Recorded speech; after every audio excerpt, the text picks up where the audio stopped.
I have heard it said that to say he is my friend is the most profound thing anyone can say. But I have wondered, how does it happen, such a thing, friendship, outside the bonds of family, I mean?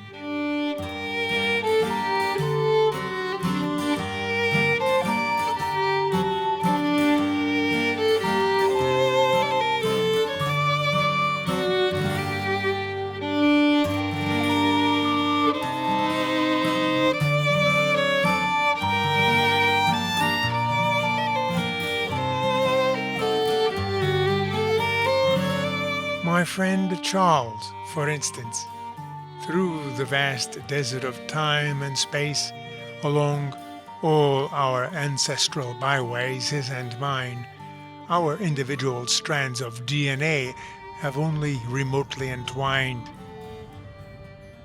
Yet, and yet even as I can tell you, that Charles was my friend and also where and how we met, friendship itself.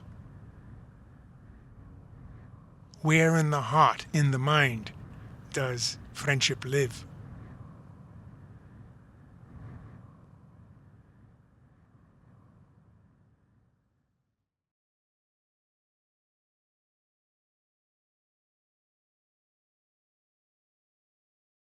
Pondering this once, what might be one of those questions with no answer, I stumbled upon something curious.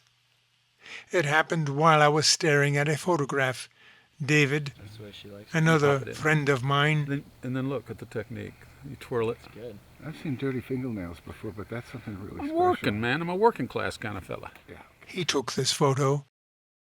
But when first I saw it, it was hanging high, very high on a wall in a house called Little Gillies. It's still there, I think, the house, though I could be wrong. I could be wrong because, well, myself, I am no longer there, nor am I here any longer. I am dead, you see, which really is neither here nor there. It's the photograph that's important, the photograph, because one morning I found it on the floor in Little Gillies, leaning against the wall, and sitting there looking at it, staring at it. I was suddenly as if never having seen it before. There is a world, yes, unknown to most of us. And it is here, side by side with our own, and radically different.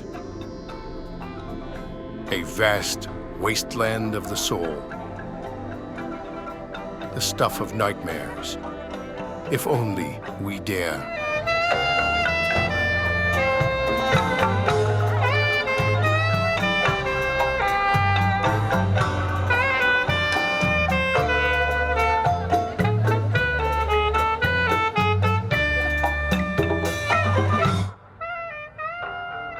Backing up, though, a bit, back to Little Gillies, the house.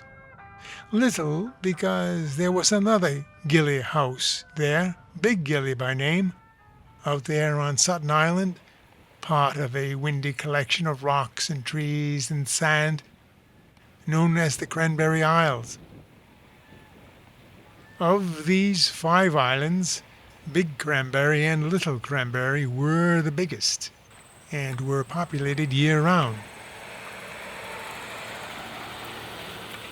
There was also Baker Island, Hands, arms.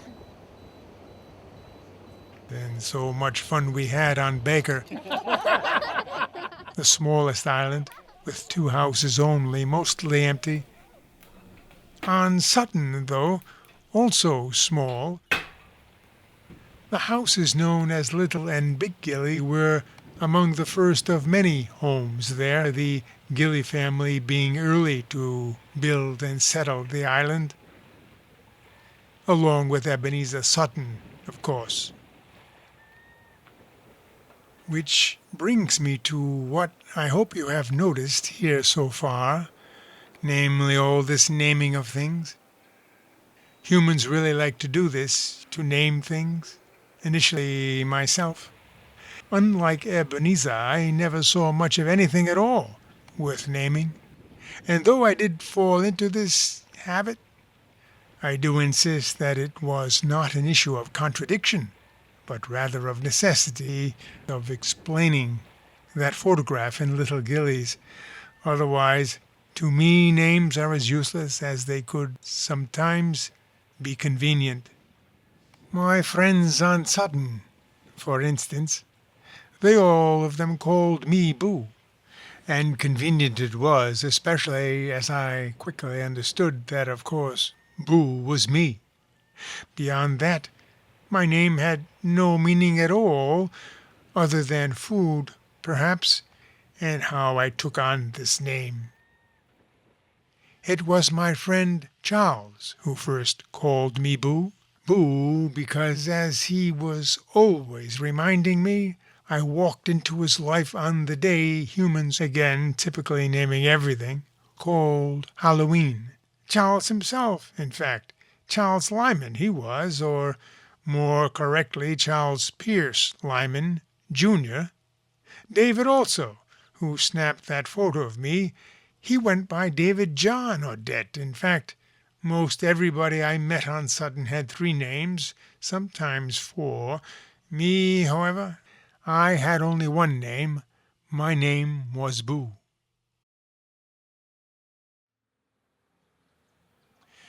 But it was on that day in Tampa that Charles and I met. Well, I noticed Charles cooking. The stove being by a window, I sat outside and I watched. I don't think he realized at all that I was there. But then he took this bunch of stuff he cooked, he put it on a plate and placed it on the ground outside the door. Then, Boo, he said, "Come, eat. Please, Boo." And there it happened. Even before I understood his language, it was this please, the tone and gesture of it, really, that sparked my interest in the language that Charles spoke. So yes, that morning to myself I said, this guy cooked something just for me, and I ate it. And yes, again, it happened again the very next day. Then it just kept happening, such that I ended up living there with Charles on the Hillsborough River, they called it, in Tampa. Not to eat, however, let me be clear, being that I could eat anywhere, but to help my new friend, Charles, because of that please, of course. But also, as I could see, Charles was not in such a good way back then. Why this was, it did not matter. It happens to all of us here and there. But what I saw in Charles was somebody who needed a friend, and I was that friend. It was from his needs, you see, not mine, that I took on the name of Boo, a name that I myself had no use for. So it was, then, not long after I took up with Charles, that together we would go there every summer, every year after year, to Planet Sutton, you might say, where you would assume that there was a ferry servicing the Cranberry Islands, and there was in fact. But also, in fact, I have never been on this ferry because Charles and me, we would always make the trip with Cousin Elizabeth, a sturdy diesel-powered launch for so long in the Lyman family. On Sutton itself, though, the many homes there, all of them occupied in summer only, were all connected by these footpaths, and beautiful they were. No roads, no cars. But of the 2 houses we owned on Sutton, we lived in Little Gilly. Big Gilly, Charles's brother Ted lived there with his family, but no matter if we had an overflow of friends, and often we did, they would bunk over at Big Gilly, where also, on alternate evenings, we shared meals prepared at one house or the other. Of Little Gilly, I should also say that, if nicely appointed these days,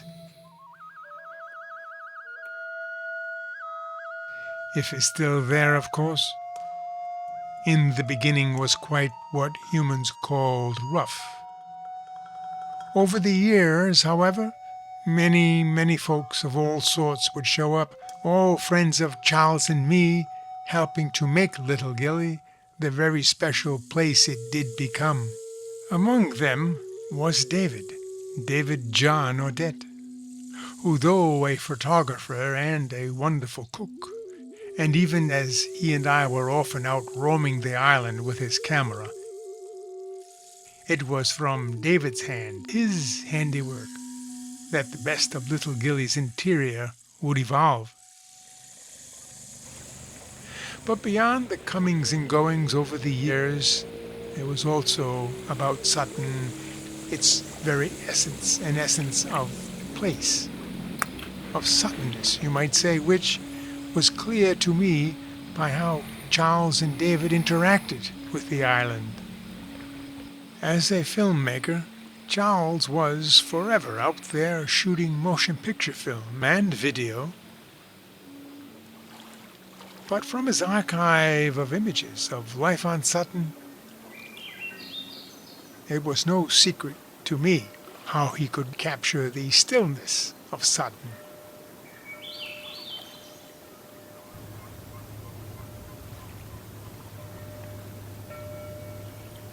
David, on the other hand, a still photographer, could indeed capture motion with just a click, a single frame, as did happen in that photograph of me, which brings me back to that bittersweet photo of me, Boo, there, looking into the void. Bitter and sweet, I say, because as I sat looking at it, and for more than a moment, I saw the leash. I saw the white tether. I had not noticed the leash at all on that foggy morning with David, but there it was, and there I was, confounded by the leash. I mean, a leash on Sutton. Where was I going to run off to? Nor was I ever a runaway. But pondering it, staring at it, it suddenly came to me what Freddie, I think it was, Freddie Payne, our neighbor on Sutton, spoke of one evening when she mentioned what she called a koan, a question of sorts, she said, but a question with no answer, impossible to answer, in fact, such that she claimed that meditating on it might lead to who knows what. Who knows what? What? That at the moment David clicked his shutter, I was caught between the winds, between question and answer, between the who I had been and the me I would become. Until I noticed the leash. I was the wolf always inside me. I mean, can you not see it, and so clearly see the motion there? Boo, about to leap back to the wild, back to the wolf.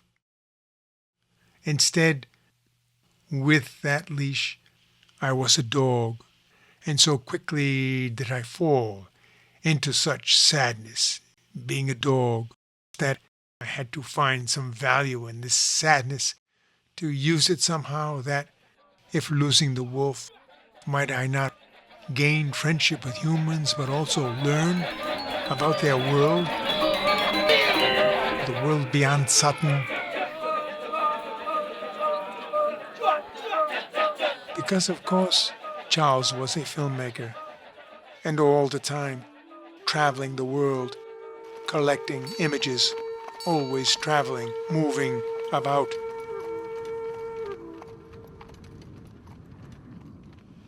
But putting all these images together to make a film, editing, was all about stillness, sitting in one place, watching, arranging images and words.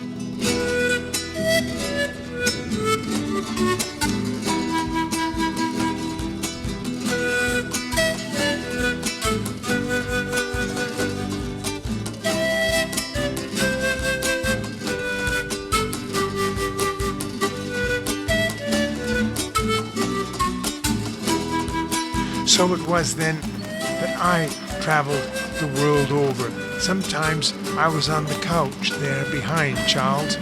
Sometimes from the floor I watched. But soon enough, it did happen. When Charles would turn to me to ask me what I thought about whatever we were looking at. The car and the other one? The bar. Of course I understood that he was just bouncing ideas off an agreeable face, talking to himself, really. But so many times I'd stand and bark, and Charles looking at me, not knowing how much I wanted to help him on the journey he was on, that we were on, all of us, really. We, the so many friends of Charles and me on Sutton, and Lissa on Sutton.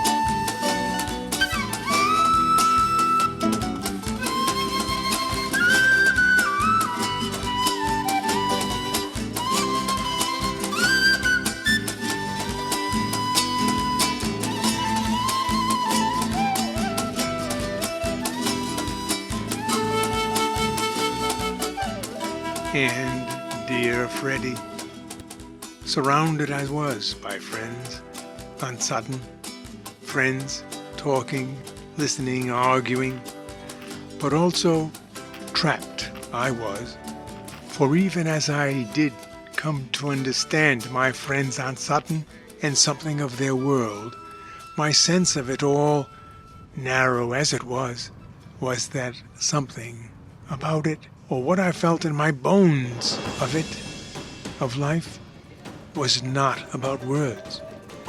And it was then, from within this crack between wind and words, that I wanted to ask Charles to cry out why all this need, this greed for novelty, Charles, this constant human invention, intervention.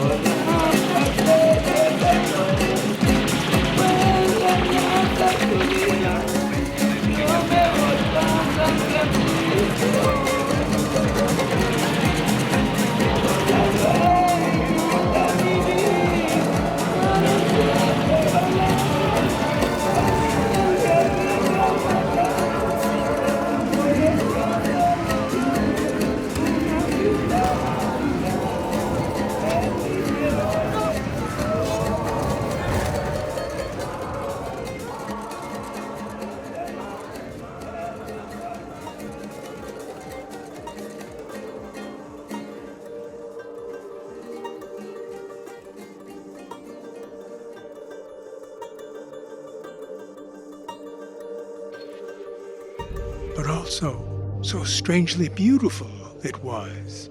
This joy, boundless joy I saw in my friends, the joy of life, of living always on Sutton, even as all of them knew that as this earth turns, transforms, and changes, it will surely change beyond what any of us, man or dog, can imagine or survive.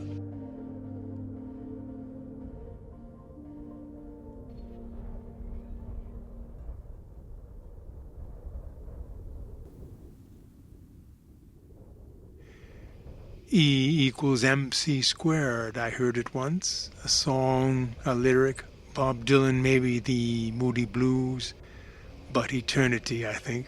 Like how the endless tides and shadows of coastal Maine will somehow deliver this letter, or whatever it is, such that someone someday will hear it and share it as a letter, perhaps, or a book, a film, or how it might, unnoticed, but meaningfully dissolve into the trade winds, high into the trade winds of oral myth. Thus, written on wind and water, this, without physical form, someone will hear a song in the heart and share it with friends. Friends, because that's it, isn't it? The most profound thing anyone can say, that he was my friend, that she was my friend, as I can say about all of my human friends, and most especially about Charles, that he was not only my friend, Charles was my best friend.